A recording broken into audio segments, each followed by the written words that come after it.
خدا جب کسی سے بہت خوش ہوتا ہے تو اسے بیٹی عطا کرتا ہے. تیری آنکھوں میں آنسو کیسے؟ فرمایا بہن میں بیٹی کی پیدائش پہ گریہ نہیں کر رہا، بلکہ میں اس بات کے لیے گریہ کر رہا ہوں کہ اس کے گھنٹے کم ہوں گے، مصیبتیں زیادہ ہوں گی، اس کے زندگی کے دن کم ہوں گے، مصیبت و آلام زیادہ ہوں گے. یہ ہے جناب سکینہ. آپ کو پتا ہے میں نے ہندی کی کتابیں پڑھی، میں نے انگلش کی کتابیں پڑھی، میں نے اردو عربی فارسی کی کتابیں پڑھی. مجھے ایک چیز کتابوں میں نہیں ملی کہ سکینہ کو جی بھر کے پانی کب ملا. جزاکم اللہ. خدا تمہیں کوئی غم نہ دے سوائے غم سید الشہداء کے. ابھی سفر ختم ہو جائے گا، ابھی ربیع الاول آ جائے گی، تم اپنی زندگی کے معاملات میں الجھ جاؤ گے. مگر یہ دو بیویاں جو مجلس میں آتی ہیں، روایت پڑھ رہا ہوں تمہارے سامنے، ایک کا ہاتھ پسلی پہ ہوتا ہے، زندان شام پہنچ کے کہتی ہے لال سکینہ اٹھ، تیرے بابا کے ماتمدار جمع ہوئے ہیں. جہاں تم بیٹھے ہو وہیں سکینہ بھی آتی ہے، تمہیں روتا ہوا دیکھ کے جہاں تم چپلیں اتار کے آتے ہو وہاں تمہارا چوتھا مولا سید سجاد بیٹھا ہوتا ہے. دوڑ کے اپنے بھائی کے پاس جا کے کہتی بھیا اگر یہ کربلا کے میدان میں ہوتے تماچے نہ لگتے.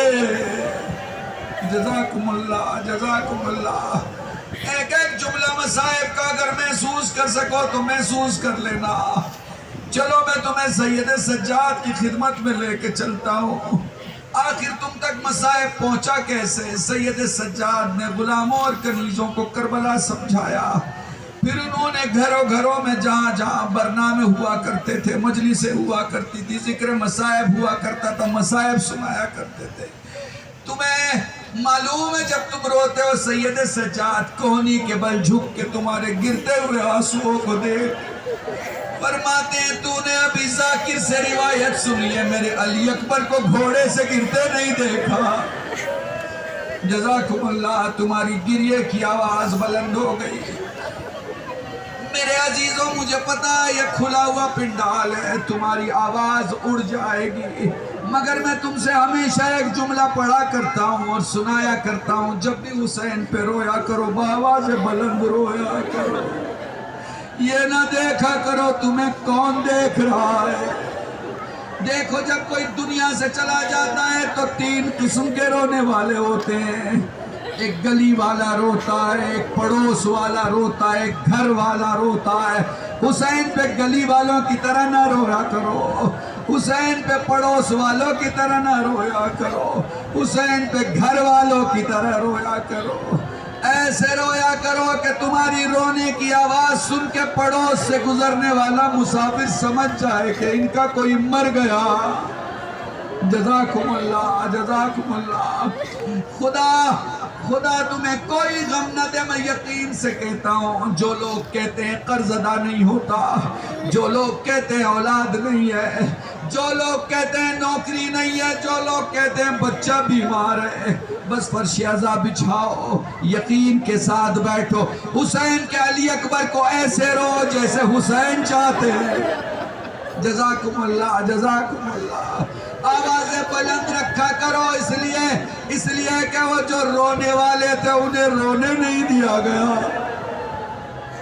جزاکم اللہ. مدینے میں سائل سوال کرتا ہے مولا میں غریب ہوں. فرمایا کیا کہا؟ تو نے کہا مولا میں غریب ہوں. فرمایا کہاں رہتا ہے؟ کہا فلاں جگہ رہتا ہوں. مسلمان ہے یا نہیں ہے؟ کہا جی مولا مسلمان ہے. سجاد فرماتے ہیں بتا خدا نہ کرے اگر تو مر جائے تو لوگ کیا کریں گے؟ کہا مولا مسلمان ہے ضرور دفن کریں گے. کہا پھر تو غریب نہیں ہو سکتا، غریب تو میرا بابا حسین تھا. جزاکم اللہ. خدا تمہیں کوئی غم نہ دے سوائے غم سید الشہداء کے. میں تمہیں کیسے بتاؤں؟ سید سجاد سائل سوال کرتا ہے، مولا کربلا میں سب سے زیادہ تیرے بابا کو کس نے پکارا؟ فرمایا کربلا میں سب سے زیادہ میرے بابا کو میرے بھائی قاسم نے پکارا۔ مولا وہ کیسے؟ فرمایا اکلوتا شہید قاسم جس کے پاؤں رکاب میں پھنس گئے تھے، پھر جدھر جدھر گھوڑا جاتا قاسم کھچتے ہوئے جاتے، پھر کچھ یوں ہوا کہ ادھر کے گھوڑے ادھر اور ادھر کے گھوڑے ادھر ہو گئے، قاسم ٹکڑوں میں بٹ گیا۔ ایک روایت سنانے جا رہا ہوں، ایک جملہ پہلے سنا دوں۔ فارسی کے ایک شاعر نے کیا خوبصورت جملہ کہا ہے، اگر درد کو محسوس کر سکو تو محسوس کر لینا، جو چچا یہاں موجود ہو جن کے جوان بھتیجے ہوں، اگر تم محسوس کر سکو تو محسوس کر لینا۔ دیکھو جہاں چوٹ لگتی ہے وہاں جلد سوج جاتی ہے، جسم پھول جاتا ہے۔ قاسم کے جسم پر اتنی چوٹ تھی کہ سارا جسم سوج گیا تھا، چہرہ سوجا تھا، سوجے ہوئے چہرے کی آنکھیں سوجی تھی، سوجی ہوئی آنکھیں کھل نہیں پاتی، آدمی کھولنے کی کوشش بھی کرے تو آنکھیں نہیں کھلتی۔ تمہیں معلوم ہے جب قاسم کا سر لیا ہے نا حسین نے ہاتھوں میں، فرماتے لالا کے تو کھول، تیرا چچا تجھ سے بات کرنا چاہتا ہے۔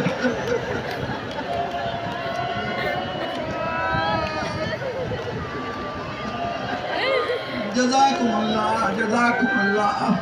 بس آخری ایک روایت سن لو اور مجلس تمام ہے، گھروں تک روتے ہوئے جاؤ گے۔ سید سجاد کی خدمت میں پیش کر رہا ہوں، مولا قبول فرمائے۔ دیکھو 3 میتیں ایسی ہیں جس کے غسل دینے والے چلا کے روئے۔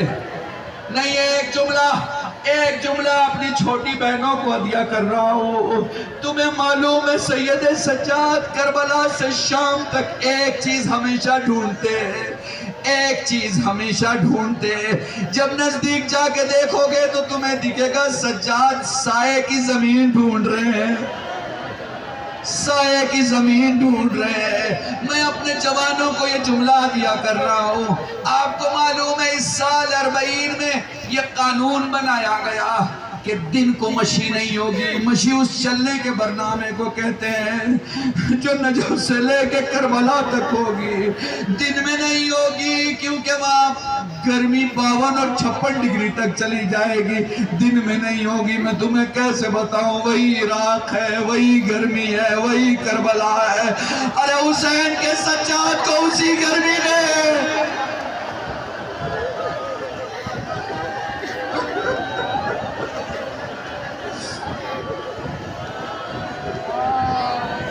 جزاکم اللہ۔ خدا تمہاری آوازوں کو سلامت رکھے، خدا تمہاری آوازوں کو سلامت رکھے۔ وہ لو سید سجاد کچھ ڈھونڈ رہے ہیں، چلو دیکھتے ہیں سجاد کیا ڈھونڈ رہے ہیں۔ تاریخ کی آنکھوں نے دیکھا سجاد سایہ ڈھونڈ رہے ہیں، چونکہ یزید کی فوج اپنے لیے تو خیمے لگاتی تھی، سائے میں رہتی تھی، کھانے پینے کا انتظام تھا، مگر وہ جو حسین کا چھوٹا سا قافلہ تھا اسے بھری ہوئی دھوپ میں میدان کے بیچوں بیچ چھوڑ دیا جاتا تھا، میدان کے بیچ چھوڑ دیا جاتا تھا۔ سجاد کو جب کہیں سایہ نہ ملتا تو بیٹھے ہوئے اونٹ کی پیٹھ کا چھوٹا سا سایہ جب سجاد کو دکھتا، مٹی کا ٹکڑا رکھ کے فرماتے سکینہ یہاں سو جا۔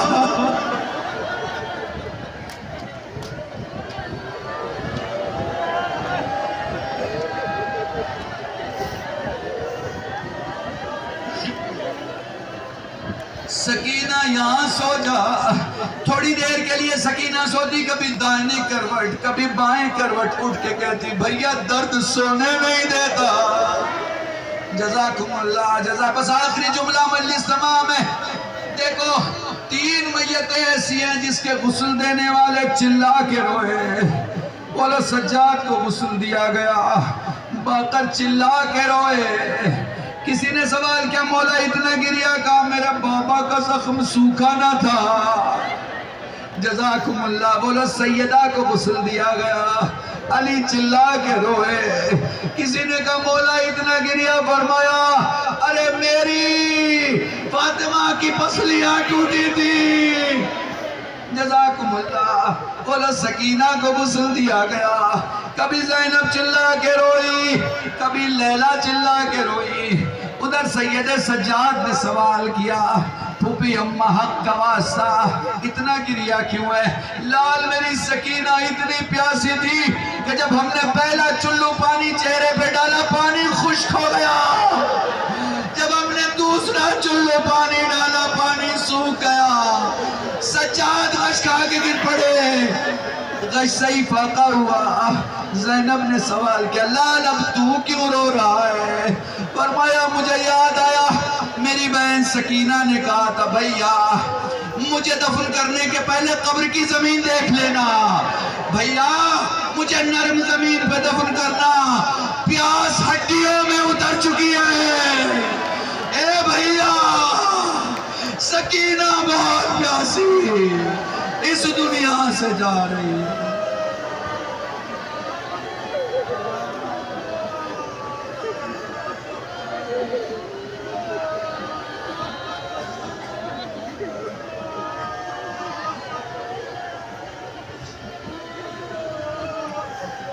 لعنت اللہ علی القوم الظالمین وسيعلم الذین ظلموا أيهم الفريقين ينقلبون